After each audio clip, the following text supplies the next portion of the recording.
বিসমিল্লাহির রহমানির রহিম।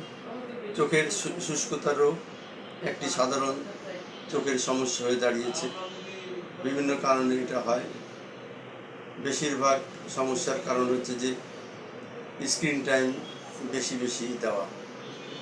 তাই আমাদের পরামর্শ থাকবে প্রতি আধা ঘন্টা পর 5 মিনিট স্ক্রিন টাইম হতে বিরত থাকবে। তারপরে যদি ড্রাই আই বা চোখের শুষ্কতা লক্ষণ থাকে, যেমন চোখ খসখস করা, চোখে জ্বালা পোড়া করা, চোখে চুলকানি হওয়া বা দৃষ্টি হঠাৎ ঝাপসা হয়ে যাওয়া, চক্ষু বিশেষজ্ঞগণকে দেখাবেন। উনি চোখের শুষ্কতা ভেদে বিভিন্ন ধরনের ড্রপ আছে, আর্টিফিশিয়াল টিয়ার বা কৃত্রিম পানি, সেগুলি চোখে দেওয়ার ব্যবস্থা করবে। শুষ্কতা একটা রোগ যেটা খুব সহজেই সমাধান করা যায়, কিন্তু যদি ঠিকভাবে সমাধান না করা হয় অনেক সময় অ্যালার্জির দিকে ধাবিত হয় চোখের অবস্থা, অর্থাৎ চোখে অ্যালার্জি জাতীয় সমস্যা হতে পারে।